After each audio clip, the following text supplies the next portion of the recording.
Hey everybody, welcome to Twanger's Turntable. Thanks for tuning in. If it's your first time, I hope you find something you'll dig, you'll stick around. What I do here is just show my records that I have in my collection. Sometimes I'll elaborate a little bit and what those albums mean to me.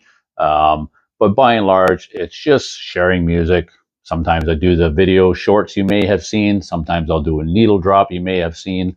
But typically, this is what I do here. I'm just showing records. Today, I'm going to continue and finally complete the alphabet thread. Yes, that wondrous, amazing, damned alphabet thread I've been doing for 5 months or thereabouts. I don't even know. I've lost track of time. It's been so long.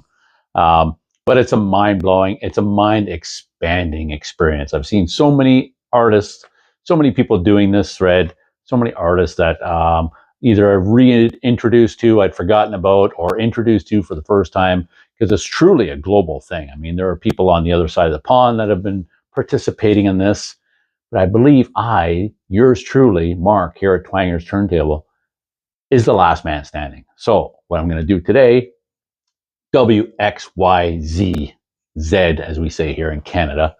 I'm going to finish it. I'm going to finish this thread. If you're returning, thanks everybody for sticking around. I know I have been fairly sparse in the videos I've been posting recently.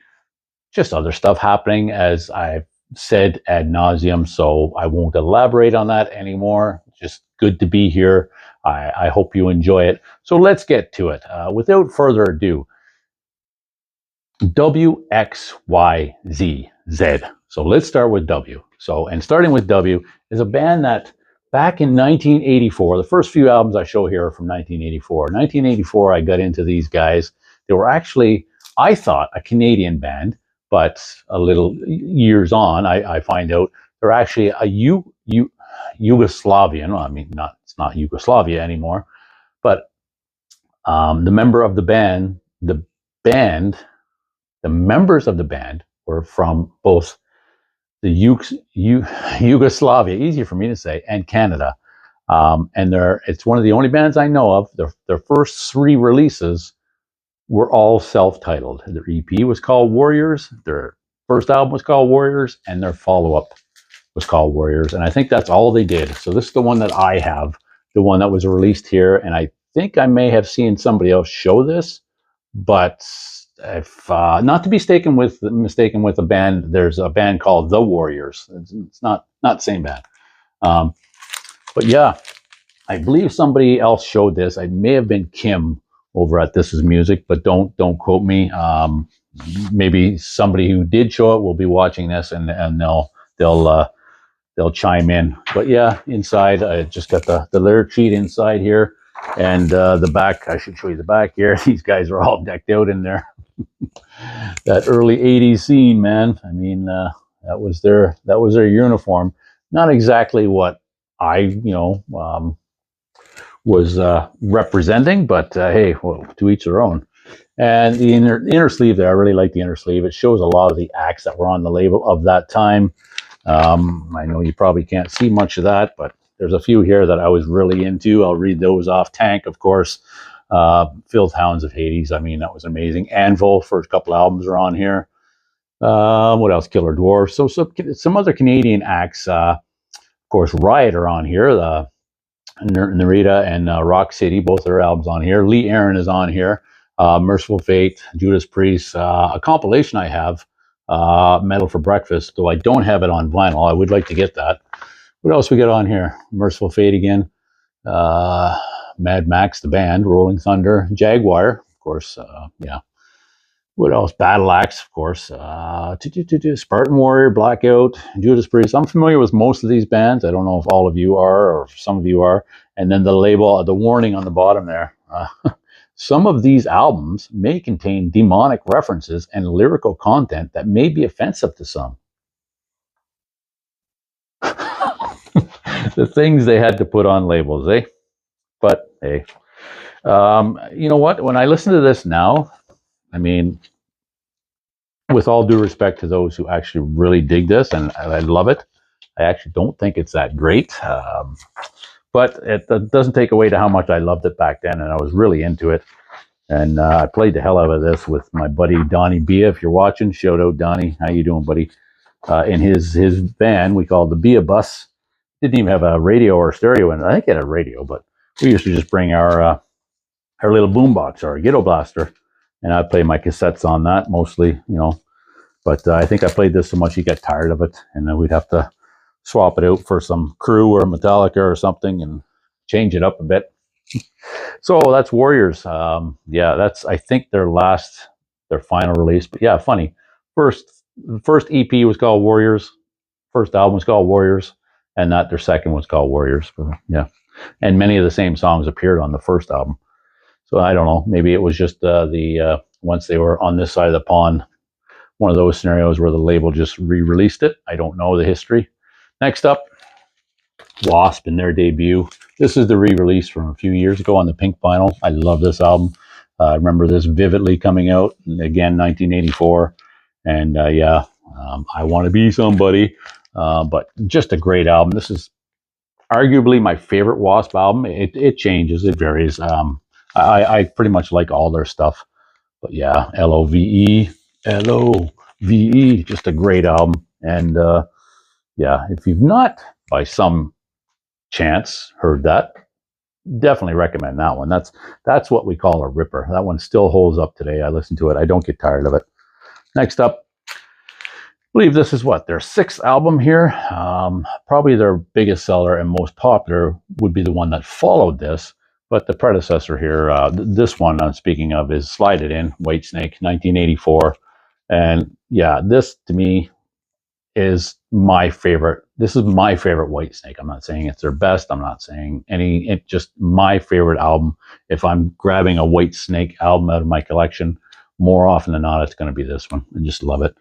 And I do really like their earlier stuff where it was more bluesy and stuff as well. And David Coverdale, his time with Deep Purple, I really dig that stuff as well. But yeah, great album. Another W, Whitesnake. And another one, kind of a Danish-American band here. And I think Morton, my buddy Morton, showed the follow-up to this, which would have been, I wrote it down here because I don't know the name of it off the top of my head. Where did I write it down? Yeah, the next one was Big Game, but this is Pride. And I've streamed Big Game, and I remember it. I've heard it. I actually have it on compact disc. What am I talking about? But it's just doesn't move the meter a lot for me. This is pretty good. I like it. The guitar player, Vito, is incredible. Vito Bratta, just an amazing guitar player. But yeah, it's also from 1984. It's a good spin, but again, not one that I reach for and spin all that often. But it's good, and it's W. And these are just ones I grabbed. Honestly, I'm throwing this video together just to get this thing done. Next up, one that's been on my turntable or in my family's stereo system in some format or another, right from from release date. I was just a kid. 1975.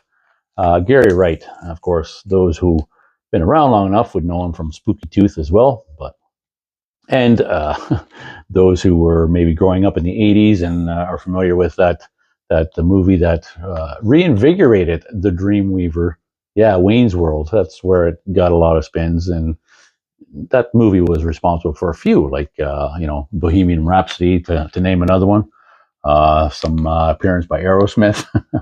But this is a great album. I mean, in spite of the Dreamweaver being maybe overplayed to a point of just don't want to ever hear it again, I like it. I do like it, and in fact, my Love is Alive, the opening track, I probably like more. It's just a really solid album. I like it all. So yeah, Gary Wright, the Dreamweaver. Next up, this one, this is one of those ones I can attribute to my watching other people in the vinyl community. And I don't know, I hope I'm identifying the right person here, but I'm pretty sure it was Vinyl Richie. because he does a lot of punk stuff and early 70s stuff, and this would have been, I think, right in his wheelhouse. I'm not going to speak for him. I could be totally mistaken and off base, but I think it was him. And so I grabbed it, and man, oh man, it's a good album. It actually sounds like something my older brother, I may have mentioned, was really into punk and stuff like that back in the, well, late 70s, early 80s, mostly late 70s. But it's a band called Wire, and this is their debut, Pink Flag.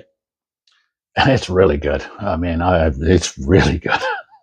I can't believe it. I probably have heard it. I don't know. But putting it on, I just picked this up maybe 18 months ago, 2 years at most.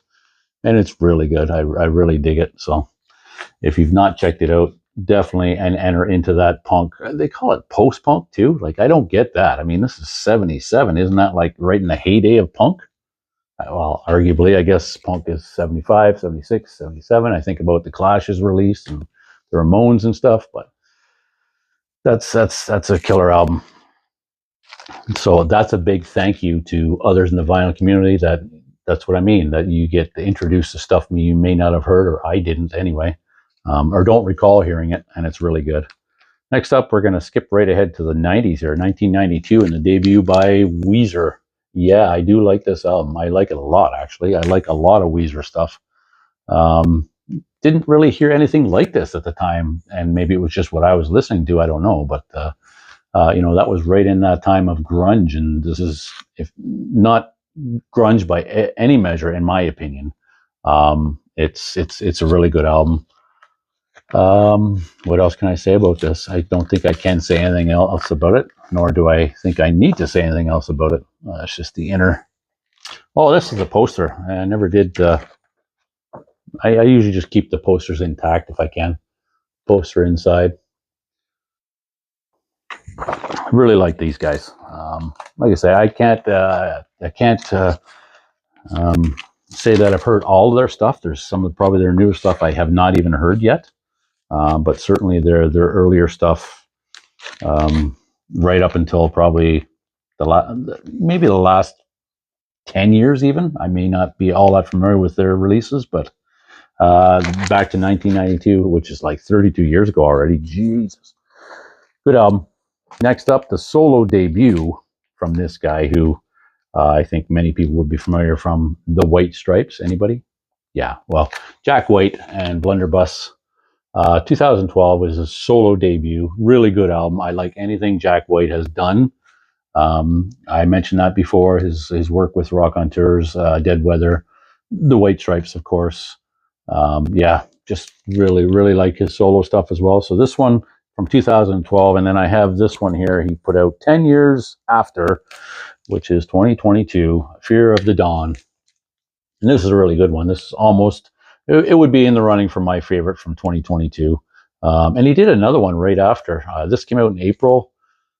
Was it April 2022? It was pretty early on. I remember getting it. And I think he did another one in August 2022, maybe. Check it out. But it's a little more acoustic based. But this is a killer album. Next up, what are we going to do? Oh, we're going to X's now. So we're done with the W's. We're going to X's. And another one I can attribute to these guys I did know about, though, I have to say. I knew about them, hadn't given them a lot of time. I may have only heard them sparingly anyway. Never heard an entire album or cassette or anything. But it's a band from LA called X and Under the Big Black Sun. This is a really good album. Female vocalist. I'd like to get their debut, Los Angeles, I think it's called. Another one, I've seen Vinyl Richie show that one. I've seen a few people show that one. Even Jason Skills, I think, showed it. Or maybe he showed this one. I don't remember. But very popular album, and it's justifiable. It's a really good album, in my opinion. Love that. Next up, now we're going to Y, because that's the only title I have starting with X that isn't like a soundtrack or something. I think I have Xanadu. But that's all I have on vinyl. I do have some Static X. I don't know, that wouldn't be X. No, I can't think of too much that I do have on X. And they would be on compact disc or cassette. But anyway, next up, another band that, man, there were a few new wave bands that I was into back in the early 80s, but these guys, I love them. Um, and most of the globe will know them as Yazoo, and I've said it before, and it's probably ad nauseum, but they were called Yaz here in North America. Well, at least in Canada, I'm pretty sure it was the same in the States. Upstairs at Eric's, did I just say Eric? So yeah, Alison Moyet, incredible vocalist. And what's the dude's name from Depeche Mode? It's him and her. Um, I don't remember his name. It's Clark, something Clark. Depeche Mode. Vince? Is it Vince? Vern? I think it's Vince Clark. Good album. Love this album. In My Room is actually probably my favorite tune on here, and it's kind of a I don't know how to describe it. Certainly different, experimental kind of thing, but love it. And then I have their 12-inch single for that Situation tune, and then the backing track is Situation dubbed. I have some memories with that too, but I won't go into that. And then their follow-up and their last one. Here, they've dropped the Yaz, and it's just Yazoo. So they must have worked something out with the other band or the label. You and me both. It's good too. It's obviously didn't have the same traction as their debut, but I like it. It's like I say, I have some of Alison Moyet's solo stuff too. I really like her singing. And then of all the albums I could have grabbed by these guys, I grabbed these because it's probably the one I've played the most, and it's 90125 by Yes. And I know this is kind of their for diehard Yes fans, those who are familiar with them back in from their inception, essentially. Guys like my buddy Steve over at All the Rules of Stage, I almost guarantee this wouldn't be one that he would gravitate to or that he'd be showing for Yes. I know he has showed it, I believe, and probably will be showing it as he goes through his narrowing down his top 10 albums of all time. Good luck with that, buddy. But it's a good album. I really like this. In spite of Owner of a Lonely Heart being played to death, every song on here is really good. Yeah, so yes, 90125, really good album. What is that? That one was 1983, wasn't it? This was kind of like a comeback of sorts. I mean, I know it's got Anderson on vocals. And one of the songs on here, which song was it? Cinema, yeah, because I think they were working under the name Cinema until Anderson decided that he would join them, and then, of course, that's essentially Yes, right?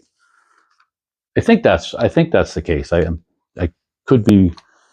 I'm pretty sure that's the case. They were going under the name Cinema, but good album. Really dig that album.